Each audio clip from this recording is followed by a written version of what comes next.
বাংলাদেশ থেকে বিদেশে পড়াশোনা করতে অ্যাকচুয়ালি কত খরচ হয় এবং কি কি ক্যাটাগরিজে তোমার খরচ হবে, বাট মোর ইম্পর্টেন্টলি অনেক সময় দেখা যায় স্টুডেন্টসরা যাওয়ার পরে কিছু আনএক্সপেক্টেড কস্ট থাকে। সেই জিনিসগুলো নিয়ে আজকের এই ভিডিওতে আমি কথা বলবো। হোয়াটস হ্যাপনিং এভরিবডি, আশা করি তোমরা সবাই ভালো আছো। আজকের ভিডিওটা অনেক হেল্পফুল এবং এই ভিডিওটা কাদের জন্য? যারা হয়তো তোমরা তোমাদের স্টাডি অ্যাব্রডের প্ল্যানটা মাত্র শুরু করেছো এবং তোমরা বাজেটিং করছো যে এক্স্যাক্টলি তোমার কোথায় কি খরচ হবে, যাতে তুমি আগে থেকে একটা মেন্টাল প্রিপারেশন নিয়ে রাখতে পারো এবং তোমার ফাইন্যান্সটা গুছায় রাখতে পারো।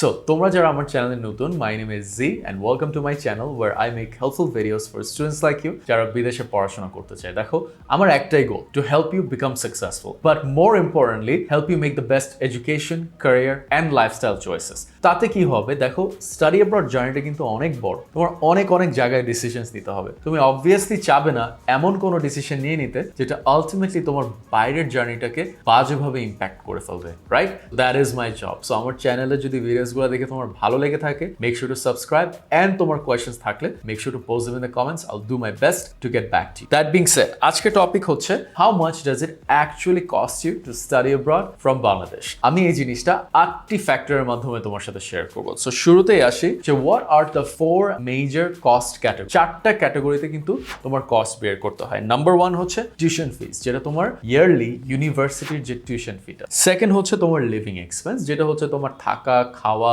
তারপর বাজার করা, এন্টারটেইনমেন্টের যে এক্সপেন্সটা, সেটা হচ্ছে তোমার লিভিং এক্সপেন্স আসে। থার্ড যে জিনিসটা, তোমার বাইরে যাওয়ার আগেও কিন্তু কিছু কস্ট আছে, সেটা হচ্ছে তোমার visa application fee and also তোমার যদি ইন্স্যুরেন্স পেমেন্ট করতে হয় ইন্স্যুরেন্স পেমেন্ট, এন্ড লাস্টলি তোমার ট্রাভেল এক্সপেন্স এন্ড হাত খরচ। সো তোমার ফ্লাইটের যে খরচ, হাত খরচ যে টাকাটা তোমাকে হাতে করে নিয়ে যেতে হবে যাতে তুমি 2 মাস সুন্দর মতো চলতে পারো, সেটাই তোমার বাজেটের মধ্যে এই 4টা ক্যাটাগরিতে যেন থাকে। তাহলে তোমার প্রশ্ন হতে পারে, ভাই আমার টিউশন ফি কত, বা আমার লিভিং এক্সপেন্সের জন্য আমাকে কত বাজেট রাখতে হবে, আর আমার হাত খরচ এবং ভিসা অ্যাপ্লিকেশন? ওয়েল, এটা really depends on the country. So আমি আজকে 4টা কান্ট্রি নিয়ে কথা বলবো: Australia, UK, New Zealand and Malaysia. UK, Australia, New Zealand, এখানে যদি তুমি টিউশন ফির জন্য বাজেট রাখতে চাও, তোমাকে anywhere from 18 lakhs to 25 lakhs minimum রাখতে হবে। নিউজিল্যান্ডে তুমি 18 লাখ দিয়ে পারবা, অস্ট্রেলিয়াতেও 18 লাখে পারবা, কানাডাতেও 18 লাখে পারবা, বাট ইউকে ধরলেই তোমার 22 লাখে চলে যাবে। ঠিক আছে, তারপর আসি তোমার লিভিং এক্সপেন্স। এই তিনটা ডেস্টিনেশনে তোমার living expense almost same, 10 to 12 lakhs। দেন আসে হচ্ছে তোমার হাত খরচ। যাওয়ার সময় অ্যাটলিস্ট 2 থেকে 3 লাখ টাকা তোমাকে হাত খরচে নিয়ে যেতে হবে।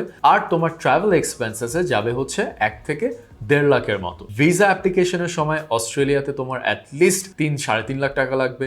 ইউকের জন্য অ্যাটলিস্ট ইন্স্যুরেন্স সহ তোমার 5 থেকে 6 লাখ, যদি ব্যাচেলর করতে চাও, মাস্টার্স করতে চাইলে 2.5 থেকে 3 লাখ হলেই হচ্ছে। নিউজিল্যান্ডে কোনো ইন্স্যুরেন্স পেমেন্ট নাই, নিউজিল্যান্ডে শুধু visa payment, which is about 70,000-80,000 টাকা। আর যদি আমি আসি হচ্ছে কানাডাতে, তোমার জাস্ট অ্যাপ্লিকেশনের টাকা দিতে হচ্ছে, ওইটাও বেশি না, মাত্র 20,000 টাকা। ঠিক আছে, ইন্স্যুরেন্স ইউনিভার্সিটি চার্জ করে ফেলবে একবারে। তারপর যদি আমি আসি মালয়েশিয়াতে তোমার মাত্র 10 লাখ টাকার মতো ইয়ারলি বাজেট রাখতে হবে ফর টিউশন ফি। লিভিং এক্সপেন্সের জন্য 4 থেকে 5 লাখ রাখলেই হবে এবং যাওয়ার সময় হাত খরচ নিয়ে যেতে হবে 2 লাখের মতো। দেন আসে হিডেন কস্ট, যে জিনিসটা কোনো স্টুডেন্টসরা এক্সপেক্ট করে না। তুমি ভাবতেছো যে তোমার টিউশন ফি তুমি দিয়ে দিয়েছো, হাত খরচ নিয়ে যাচ্ছ 2 লাখ টাকা, আর তোমার কি কস্টে বা হতে পারে? তোমার এই যে 2 লাখ টাকা হাত খরচ নিয়েছ, এটা দেখা যাচ্ছে তোমার ফার্স্ট মাসে শেষ হয়ে যেতে পারে। কেন? তোমার বেড বালিশ কে কিনে দিবে? তোমার বেডের যে ফ্রেম, যে ম্যাট্রেস, এগুলা কোথা থেকে কিনবা? কে কিনে দিবে? তোমার যে বাজার করতে হবে, সব কিছু নতুন করে কিনতে হবে, প্লেটস হতে শুরু করে, ইউটেন্সিলস হতে শুরু করে, তোমার খাবার দাবার প্লাস তোমার ট্রাভেলের যে এক্সপেন্সটা। সো এই কস্টগুলো না স্টুডেন্টসরা কখনো গেস করতে পারে না কত, বাট আমি তোমাকে এটা বলবো, কমপক্ষে তোমার এইসবের পিছে শুরুতেই 1 থেকে 1.5 লাখ টাকা চলে যাবে। বাইরে একটা ম্যাট্রেসের দামে 20-30 হাজার টাকা, একটা ডুবে কিনতে গেলেও তোমার 10-15 হাজার টাকা, একটা বেডের ফ্রেম কিনতে গেলে 14 থেকে 20 হাজার টাকা চলে যাবে। সো বেডের পিছেই তোমার 50-60 হাজার টাকা চলে যাবে। তারপর আসে ইউটেন্সিল, মাইক্রোওয়েভ, যদি তুমি ওয়াটার কেটলি কিনতে চাও, কত টাইপের যে জিনিস আছে কেনার। So it really depends on you. সবচেয়ে ইন্টারেস্টিং হচ্ছে স্টুডেন্টসরা তাদের হেলথের সম্পর্কে চিন্তা করে না। এমনও তো হতে পারে যে তোমার হঠাৎ দাঁতে একটা প্রবলেম হয়ে গেছে এবং তোমাকে রুট ক্যানাল করতে হবে, সেটার জন্য তোমার অ্যাটলিস্ট 1.5 থেকে 2 লাখ টাকা চলে যাবে। Point number 4, tuition deposit versus ফুল টিউশন ফি। আমি অনেক স্টুডেন্টসদেরকে দেখেছি একটা ভুল করতে। ওরা জাস্ট মনে করে, আচ্ছা ভাই আমি তো জাস্ট টিউশন ডিপোজিটটা দিয়ে বাকিটা পরে গিয়ে দেখা যাবে না। Absolutely not. This is a trap that you will set up for yourself। এবং বাংলাদেশে অনেক এজেন্সি তোমাকে এই জিনিসটা দেখায় দিয়ে বাইরে পাঠাবে এবং তোমার লাইফটাকে ধ্বংস করে দেবে। Never just take in account just the half deposit. Take in account the full tuition fee for the year. কারণ তুমি হ্যাফ ডিপোজিটের বাজেট নিয়ে গেলা, পরে যদি তুমি টাকা উঠাতে না পারো, তার মানে তুমি যে 15 লাখ বা 12 লাখ টাকা পাঠালা ওইটাও এখন লস হয়ে যাবে, কারণ তুমি তার পড়ালেখা কন্টিনিউ করতে পারছো না। সো এর থেকে ভালো তুমি পুরো বছরের ব্যাকআপটা রাখবা, তোমার বাবা মাকে বলবো এই সাপোর্টটা দিতে, এবং তুমি গিয়ে আস্তে আস্তে ডানে বামে তাকায় জিনিসগুলো বুঝো যে কিভাবে এখানে আর্ন করে, কিভাবে এখানে ইন্টিগ্রেট করে তারপর সেকেন্ড ইয়ার থেকে তুমি ফুল ওনারশিপটা নাও। ভাই আমি কি পার্ট টাইম জব করে আমার কস্ট কভার করতে পারি?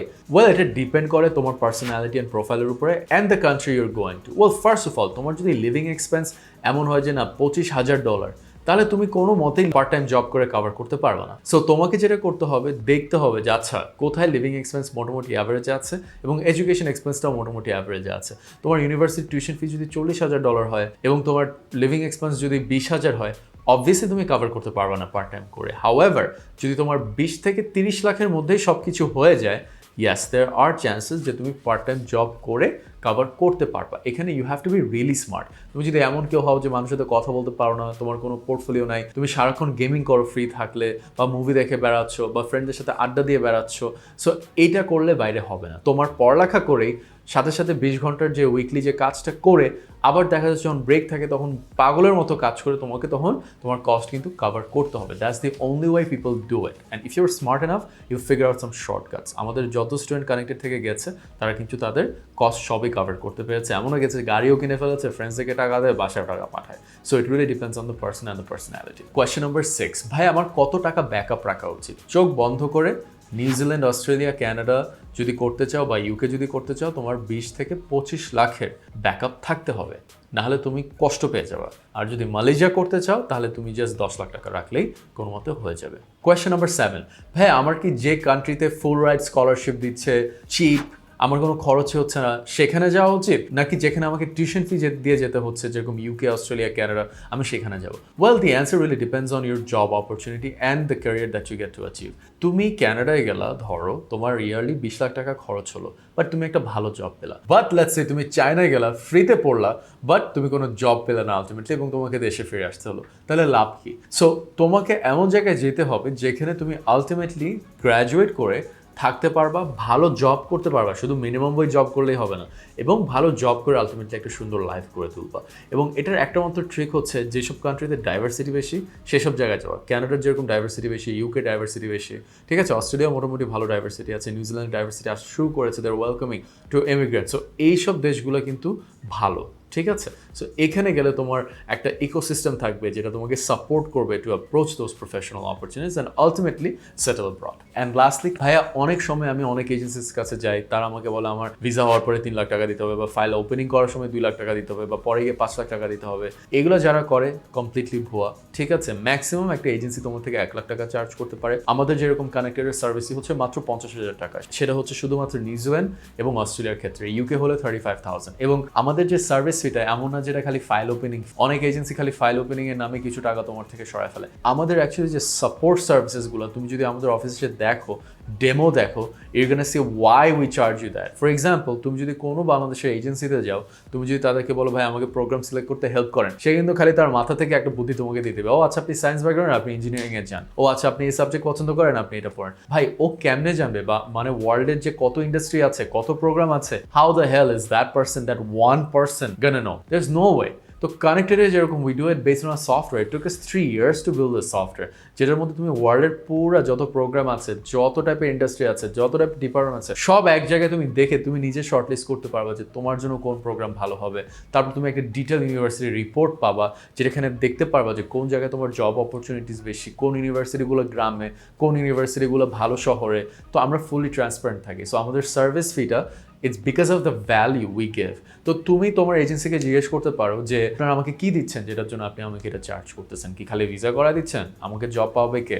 আমার রেসিডেন্স বুক করে দিবে কে? আমার ফ্লাইট বুক করে দিবে কে? আমার এসওপি লিখবে কে? আমার পুলিশ ক্লিয়ারেন্স করে দিবে কে? আমার ব্যাংক লোন সাপোর্ট কি আপনারা দিতে পারবেন? সো এইভাবে ওদেরকে জিজ্ঞেস করবো and see how much value you are getting. So কানেক্টেডে we do it all for the student, একদম ওয়ান স্টপ। আমাদের আইএলটিএস ট্রেনিং সেশন আছে, আমাদের আইএলটিএস ট্রেনিং কোর্স আছে, অ্যাডমিশন সার্ভিসেস আছে, ভিসা সার্ভিস আছে, ক্যারিয়ার ডেভেলপমেন্ট সার্ভিসেস আছে, সব সব কিছু আমরা এক জায়গায় করে থাকি যাতে স্টুডেন্টসের কোনো হ্যাসেল না নিতে হয়। এমন হয় যে আমাদের ইনহাউস নোটারি সার্ভিস পর্যন্ত আছে যাতে তোমাদের নোটারি দোকানগুলোতে না দৌড়াতে হয়। সো তোমাদের যদি ভিডিওটা ভালো লেগে থাকে অ্যান্ড আমি যা বললাম সেটা শুনে যদি তুমি ট্রাস্ট করতে পারো, আই উইল হাইলি রেকমেন্ড যে নিচে দেওয়া একটা কমেন্টে একটা লিঙ্ক আছে, ওখানে যদি সাইন আপ করো আমার টিম থেকে তোমাকে একটা ফ্রি কনসালটেশন দিবে। তোমার যদি ভালো লেগে থাকে, drop by our office, see what we can offer for you, and trust me আমার এতদূর কনফিডেন্স আছে you gonna love what we have to offer. আমাদের উত্তরাতে অফিস আছে, ধানমন্ডিতে অফিস আছে। সো নিচে দেওয়া যে কমেন্টের লিঙ্কটা আছে ওখানে সাইন আপ করো and you get a fully free consultation. That being said, thank you so much for watching this video. I hope this video helped with your